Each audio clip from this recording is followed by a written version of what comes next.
আসরের উপর ধারাবাহিক আলোচনা চলছিল এবং গত জুমায় আলোচনা করেছিলাম সকল মানুষ ক্ষতিগ্রস্ত। কয় শ্রেণী ছাড়া? 4 শ্রেণী। 1 নাম্বার ছিল ঈমানওয়ালা, মুমিন ছাড়া। 4 শ্রেণীর মধ্যে প্রথম কাতারে কারা? মুমিনরা। আমরা বলেছিলাম যে পৃথিবীতে সমস্ত মানুষ ক্ষতির মধ্যে নিমজ্জিত আছে 4 ক্যাটাগরির মানুষ ছাড়া। তার মধ্যে 1 নাম্বার হলো মুমিন, যাদের ঈমান আছে। আমরা আপনাদেরকে বলেছিলাম যে ঈমান 3টি কথার সমন্বয়। এক আত-তাসদীক বিল জিনান, অন্তর দ্বারা বিশ্বাস করা, আর ইকরার বিল লিসান, মুখে স্বীকৃতি প্রদান করা, আর 3 নাম্বার হলো ওয়াল আমল বিল আরকান, কাজে বাস্তবায়ন করা, বাস্তবে আমল করা। FR ইসলামিক টিভি, সুন্দর পৃথিবীর প্রত্যাশা। এই 3টি কথার সমন্বয় হলো ঈমান। আমার ভাইয়েরা, গত জুমার আলোচনা সারসংক্ষেপ আকারে যদি আপনাদেরকে একটা প্রশ্ন রাখি, সেই প্রশ্নটি হলো এই 3টি কথার সমন্বয় ঈমান। এখন নিজের বিবেককে প্রশ্ন করুন, আমার মাঝে কি ঈমান আনা প্রয়োজন? যে বিষয়গুলোর উপর ঈমান আনা আবশ্যক, বিশ্বাস রাখা আবশ্যক, ওই প্রত্যেকটা বিষয়ের উপর এই 3টি ফর্মুলা, 3টি পদ্ধতি নাজিল হয় কিনা, ওই 3টি পদ্ধতি বাস্তবায়ন হয় কিনা, ওই 3টি পদ্ধতির কথার সাথে কাজের মিল আছে কিনা, এই বিষয়টি আমাদের কাছে প্রশ্ন রাখা উচিত এবং আমাদের বিবেককে প্রশ্ন করা উচিত। 1 নাম্বার হলো তাসদীক বিল জিনান, 2 নাম্বার হলো ইকরার বিল লিসান, 3 নাম্বার হলো আমল বিল আরকান। এই 3টার সমন্বয় হবে একজন আল্লাহওয়ালা মুমিন। বলেন সুবহানাল্লাহ। আল্লাহ রাব্বুল আলামিন কোরআনুল কারীমের 103 নম্বর সূরা আল আসরের মধ্যে বলেন, ওয়াল আসর, সময়ের কসম, ইন্নাল ইনসানা লাফি খুসর, সমস্ত মানুষ ক্ষতির মধ্যে আছে, সমস্ত মানুষ বিভ্রান্তির মধ্যে আছে। 4 শ্রেণীর মানুষ ছাড়া, ইল্লাল্লাযীনা আমানু, 1 নাম্বার ঈমানওয়ালা ছাড়া। আমার ভাইয়েরা, আজকে 2য় নাম্বার যে কাজটি, যে শ্রেণীর লোকজন এই ক্ষতি থেকে রেহাই পাবে, ওয়া আমিলুস সলিহাত, সৎকর্ম পরায়ণ, ওই লোকদের একটু পরিচয় জানবো ইনশাআল্লাহ। 2 নম্বরে যে লোক ক্ষতির মধ্য থেকে রেহাই পাবে, ক্ষতি থেকে রেহাই পাবে, যেই শ্রেণীর লোকজন, তাদের পরিচয় জানা উচিত কিনা? আল্লাহ তাআলা বলেন, ওয়া আমিলুস সলিহাত, যা নেক আমল করবে। কি আমল করবে? নেক আমল করবে। আমার ভাইয়েরা, এই কথাটা বলা সহজ, কিন্তু এই কথার উপর টিকে থাকাটা বড় কঠিন।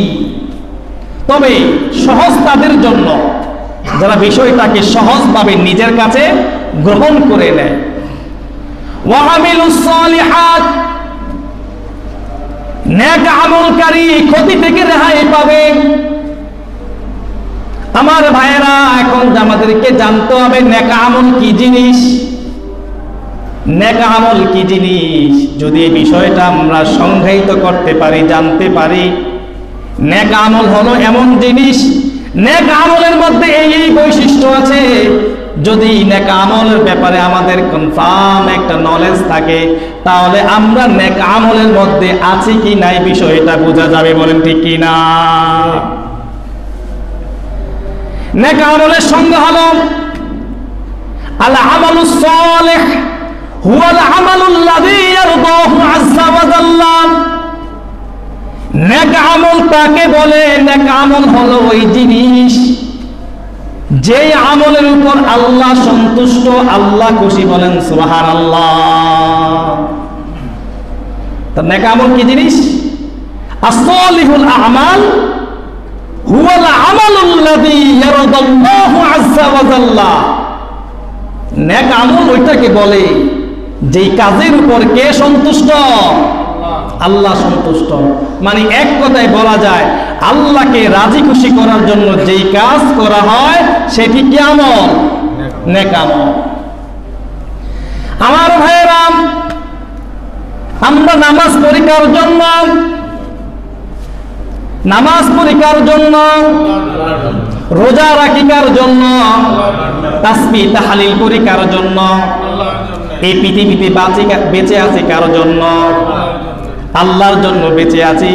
যদি আল্লাহর জন্য বেঁচে থাকা, আল্লাহর জন্য জীবন যাপন করা, আল্লাহর জন্য নামাজ পড়া, আল্লাহর জন্য রোজা রাখা, আল্লাহর জন্য জিকির করা, এই বিষয় সবগুলো যদি আল্লাহর জন্য হয় তাহলে এটি হবে ইবাদত, এটি হবে নেক আমল, এটি হবে আমালুস সালেহ।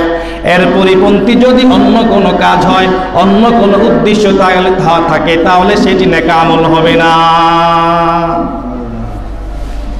এখন হলো নেক আমলের মধ্যে কয়েকটা অংশ আছে। এক নম্বর হলো সৎ কাজে আদেশ দেওয়া, এটি নেক আমল কিনা? সৎ কাজে আদেশ দেওয়া এটি নেক আমল। অসৎ কাজে বাধা দেওয়া এটিও নেক আমল কিনা? আমার ভাইরা, আল্লাহ রাব্বুল আলামিন যতগুলো পজিটিভ কথা বলেছেন, তোমরা নামাজ কায়েম করো, তোমরা যাকাত প্রদান করো, তোমরা রোজা রাখো, তোমরা হজ করো, তোমরা হালাল খাও, তোমরা পর্দা করো।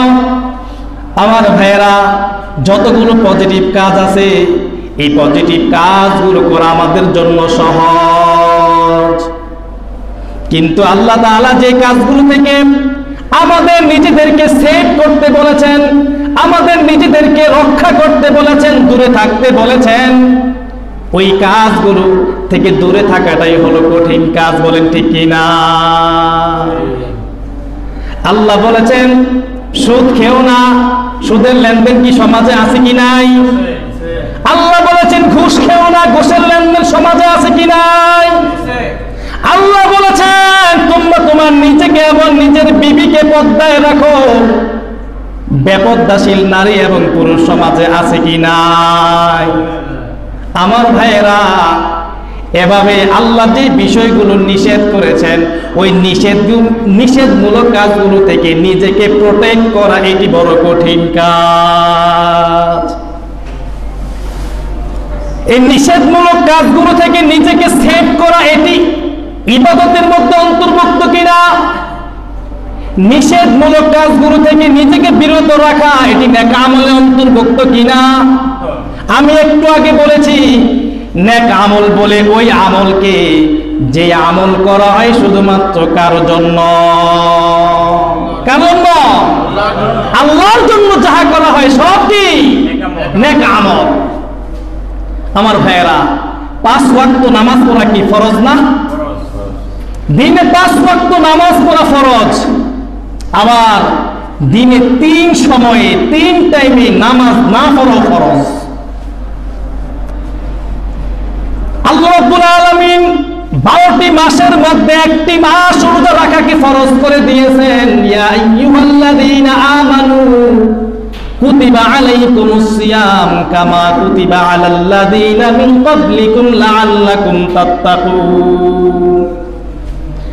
মাহে রমজানে রোজা পালন করা যেমন ফরজ, আবার আল্লাহ রাব্বুল আলামিন তার হাবিবের মাধ্যমে জানিয়ে দিয়েছেন বছরে 5টা দিন রোজা না রাখা ফরজ। বলেন ঠিক কিনা?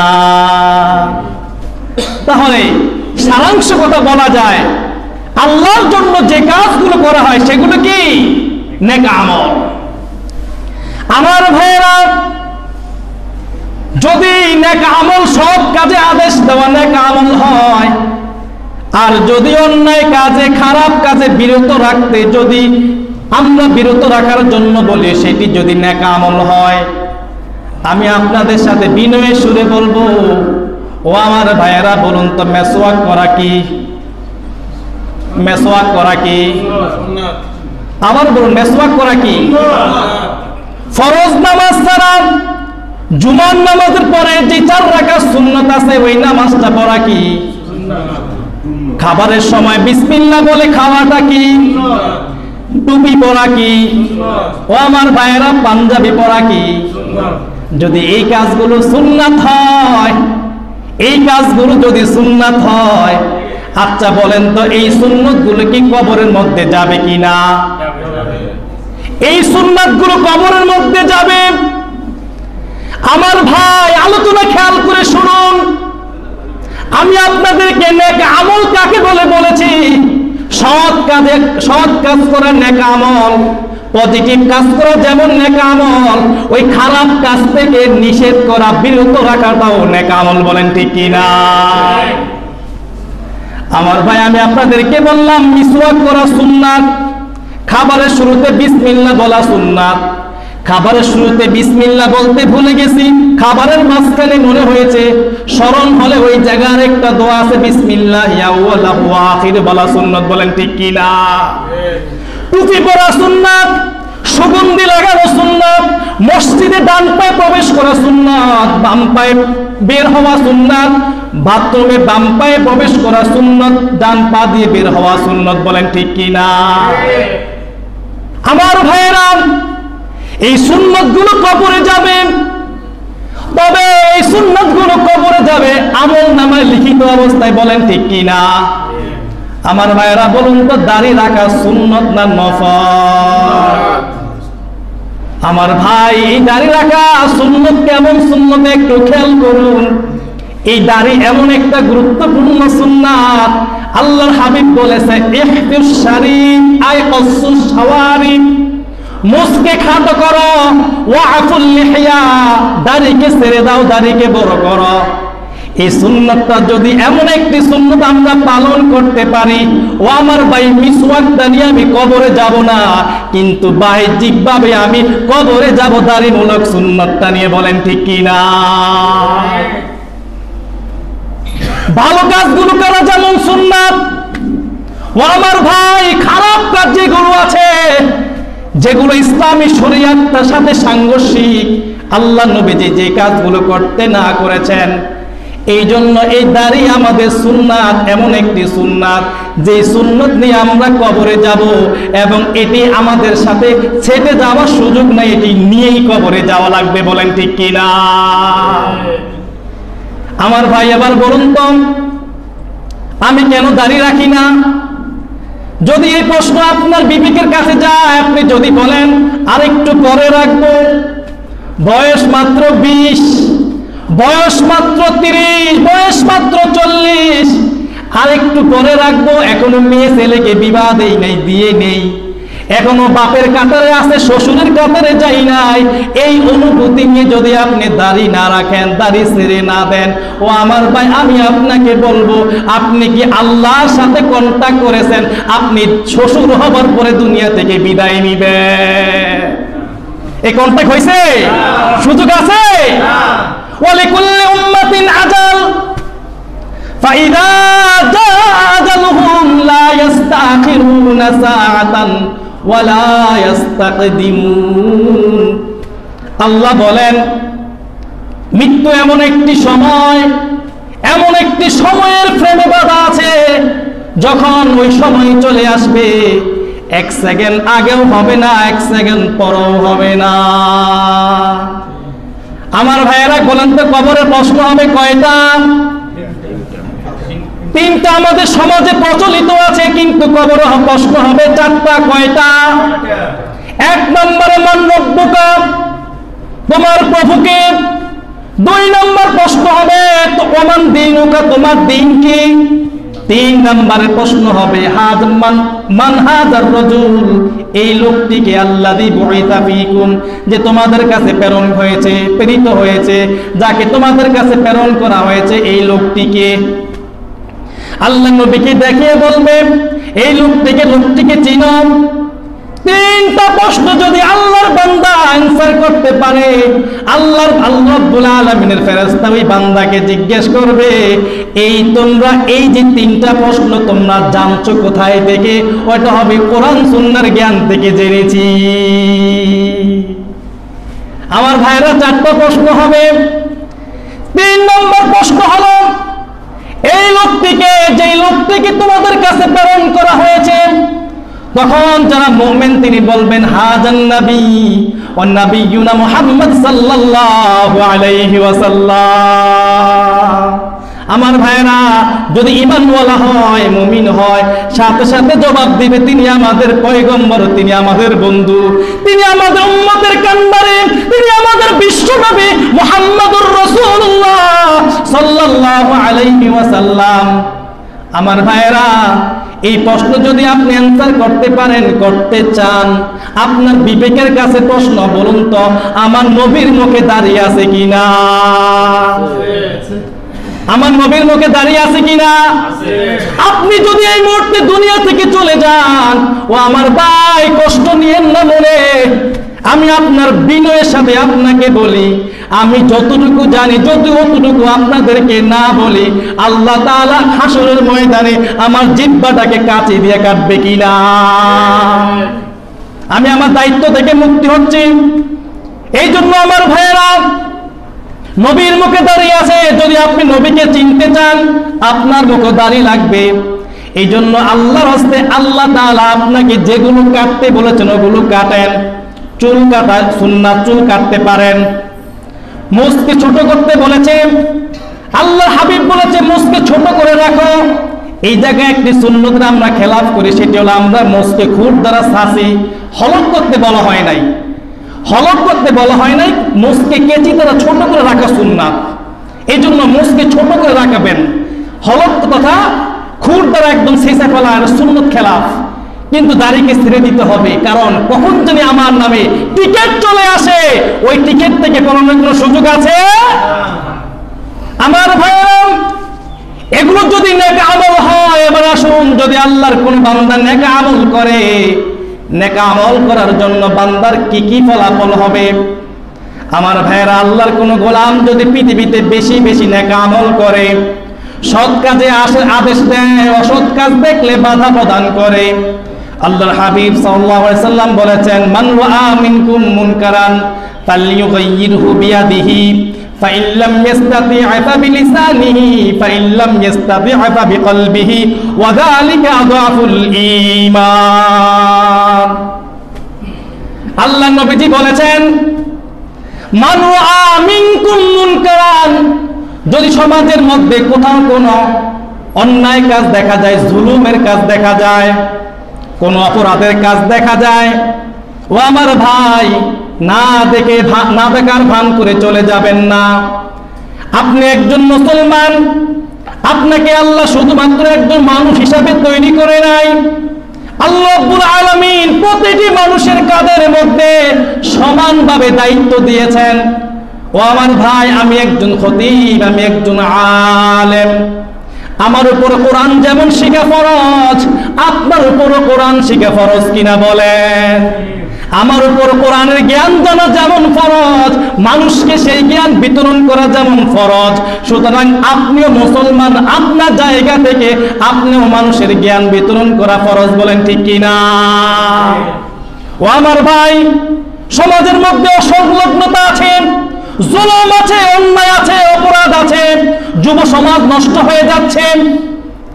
আগেরকার মুরব্বীরা যুব সমাজের সামনে যখন সিগারেট ধরাইতো, যখন কোনো বৃদ্ধ বাবাজিরা আসতো, বয়স্ক বাবাজিরা আসতো, মুরব্বী ভাইয়েরা আসতো, তখন যুবকরা সিগারেটটাকে গুঞ্জিয়ে বা লুকিয়ে বা ফালিয়ে দিয়ে দৌড় দিতে। বলেন ঠিক কিনা?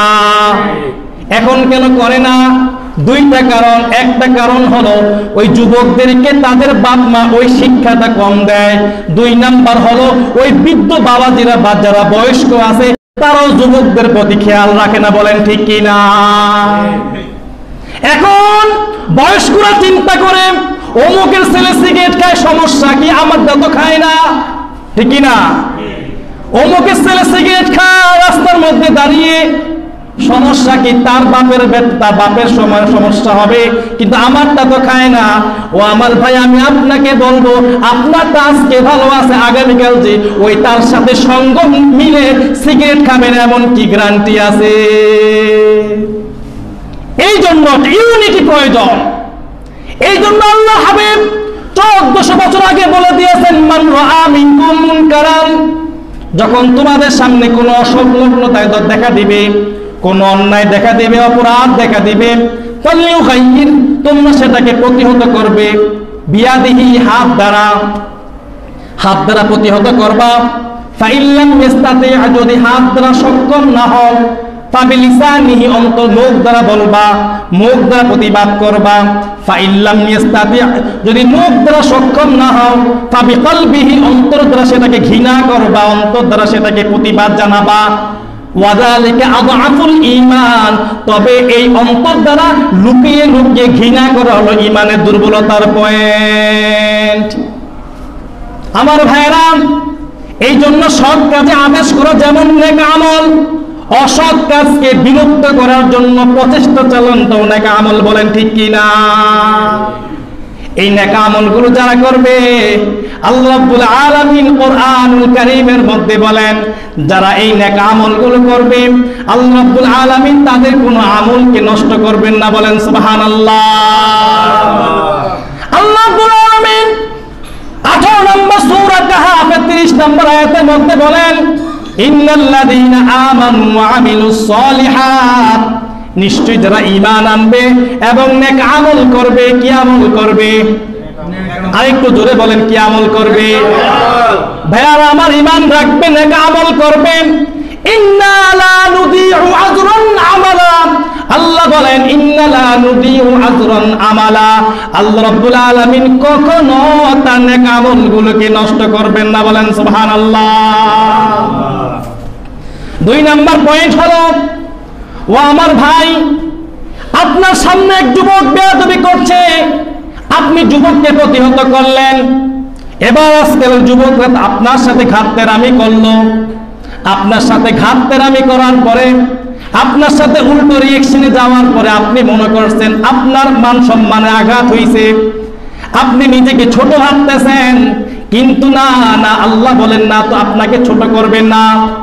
যেই ব্যক্তি সমাজে নেক আমল করবে, অন্যায়কে প্রতিহত করার জন্য কাজ করবে, যেই ব্যক্তি সৎ কাজে আদেশ করবে, সমাজের লোকজন তাকে যদি খারাপও জানে, আল্লাহ রাব্বুল আলামিনের ঘোষণা হলো, আল্লাহ রাব্বুল আলামিন এই ব্যক্তির মান সম্মান প্রত্যেকটা রহমানের বান্দাদের অন্তরে ঢুকিয়ে দেন। বলেন সুবহানাল্লাহ। আল্লাহ রাব্বুল আলামিন 19 নম্বর সূরা মারইয়ামের 97 নম্বর আয়াতের মধ্যে বলেন, ইন্নাল্লাযীনা আমানু ওয়া আমিলুস সালিহাত, নিশ্চয়ই যারা নেক আমল করবে এবং আমলে সালেহ করবে, সৎ কাজে আদেশ দিবে, অসৎ কাজ থেকে মানুষকে সেভ করবে, সাইয়ুজআলু লাহুম রাহমানা উদ্দা, আল্লাহ বলেন যারা নেক আমল করবে, ওই নেক আমল করা ব্যক্তির মহাব্বতটা আল্লাহ তাআলা গোটা পৃথিবীর মানুষের হৃদয়ে ঢুকে দিবেন। বলেন সুবহানাল্লাহ। ও ভাই, দুনিয়াতে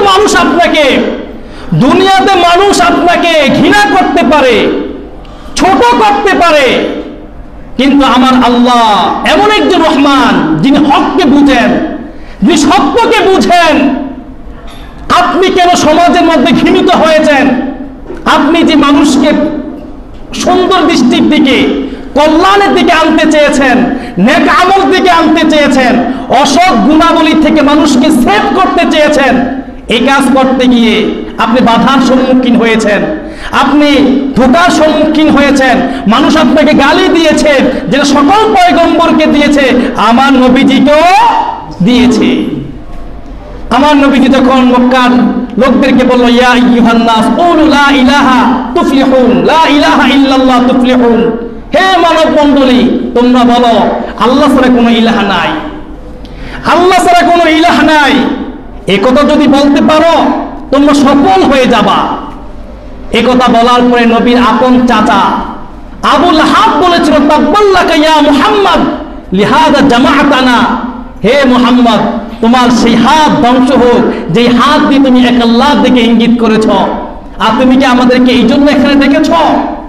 আমার ভাইয়েরা, নবী যখন মানুষকে চাচ্ছে গোমরাহি থেকে ফিরিয়ে এনে তাওহীদের দিকে, আল্লাহর দিকে, জান্নাতের দিকে আনার জন্য যখন নেক আমলগুলো করতে চাচ্ছেন, তখনই সমাজে একটা অংশ লোক নবীকে প্রতিহত করার চেষ্টা করেছেন কিনা?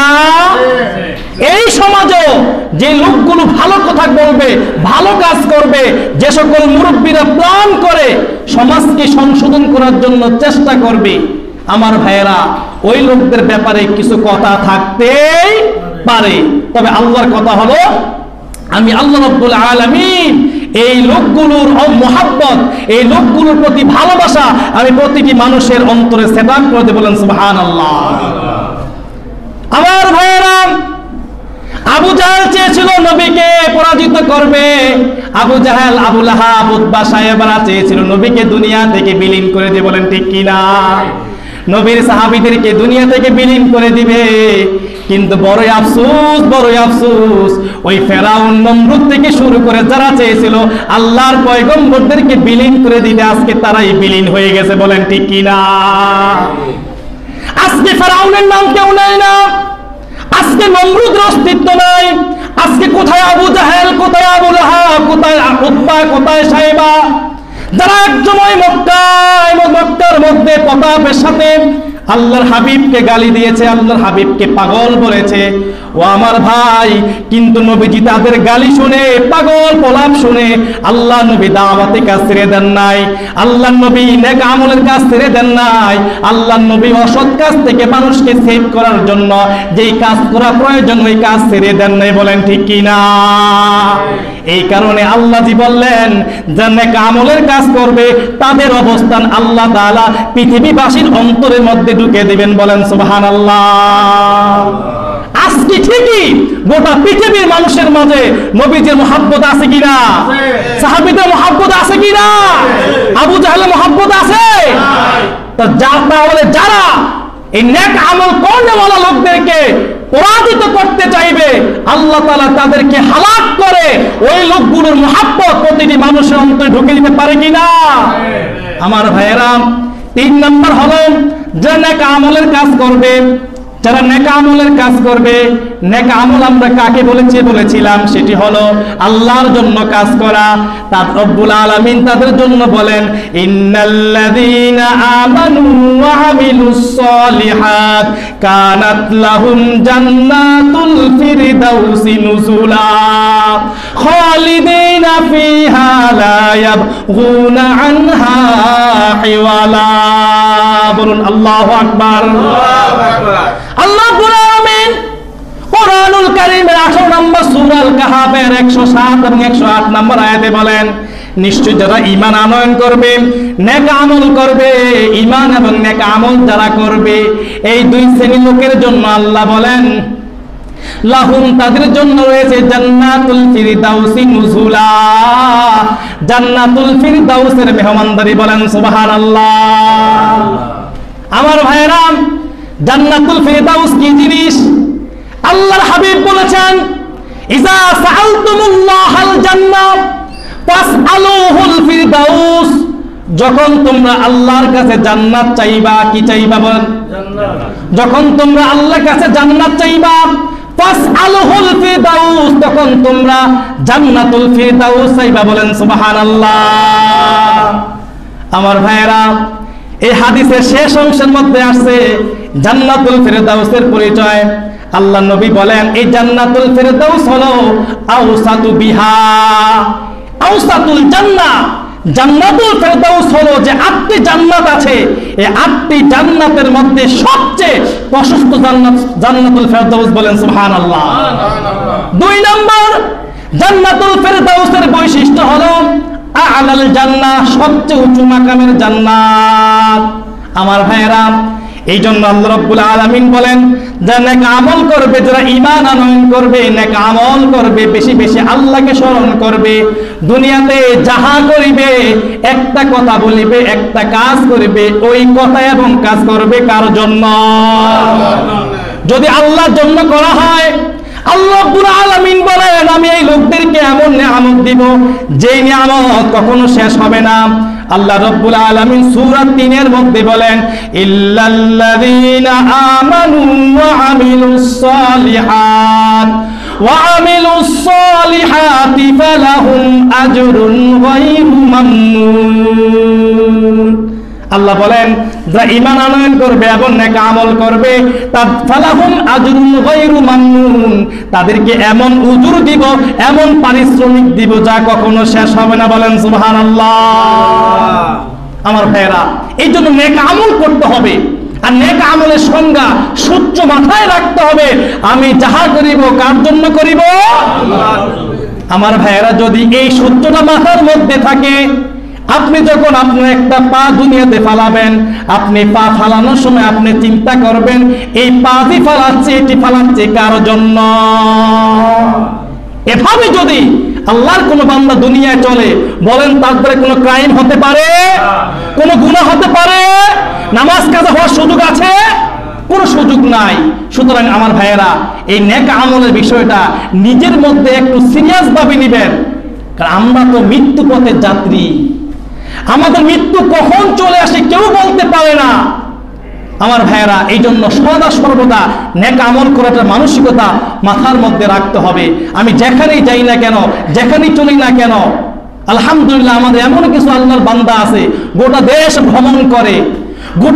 ভ্রমণ করে, কিন্তু তার আমল নামার মধ্যে এক ওয়াক্ত নামাজ কাজা চিহ্ন নাই। এরকম বান্দা আছে কিনা? কিন্তু আমার ভাইয়েরা, এরকম অসংখ্য ভাইয়েরা আছে ঘরের মধ্যে শুয়ে থাকে, কিন্তু নামাজ কাজার রেকর্ড এত ভয়ঙ্কর, হিসাব করলে গত এক মাসে মিনিমাম 5 ওয়াক্ত নামাজের বেশি পড়ে নাই। এরকম বান্দা সমাজে আছে কিনা? আমার ভাইয়েরা, এগুলো নেক আমলের কাজ নয়। এই নেক আমল না করলে আপনি আল্লাহ জান্নাত পাবেন না। জান্নাত পাওয়ার জন্য আপনাকে নেক আমল করতেই হবে। এবার কথা হলো, আমরা নেক আমল করব, নেক আমলের জন্য কি শর্ত আছে? এই নেক আমল করার জন্য, নেক আমল কবুল হওয়ার জন্য কি শর্ত আছে? আমার ভাইয়েরা, সংক্ষেপে বলবো, এই নেক আমল কবুল হওয়ার জন্য শর্ত 2টি। কয়টি? আবার বলুন, কয়টি? 1 নাম্বার ইখলাস। 1 নাম্বার কি? ইখলাস। 2 নাম্বার হলো ইত্তিবাউস সুন্নাহ। ইত্তিবাউস সুন্নাহ, ইখলাস হলো যা আমরা করিব আল্লাহ সন্তুষ্টির জন্য করিব, এটি হলো ইখলাস। এটিকে ডিফাইন করা, এটিকে নির্দিষ্ট করা যে আমি এই কাজটি আল্লাহর জন্য করছি। বুখারী শরীফের প্রথম হাদিস, عن عمر بن الخطاب رضي الله عنه أنه قال قال رسول الله صلى الله عليه وسلم إنما الأعمال بالنيات وإنما لكل امرئ ما نوى فمن كانت هجرته إلى الله ورسوله فهجرته إلى الله ورسوله ومن كانت هجرته إلى دنيا يصيبها أو امرأة يتزوجها فهجرته إلى ما هاجر إليه أو كما قال عليه الصلاة والسلام। আল্লাহ নবী সাহাবী ওমর ইবনে খাত্তাব রাদিয়াল্লাহু তাআলা আনহু বলেন, নবীজি বলেছেন, প্রতিটি বান্দার নেক আমল, প্রতিটি বান্দার আমল কবুল হয় তার নিয়ত অনুযায়ী, তার ইন্টেনশন অনুযায়ী। বলেন সুবহানাল্লাহ।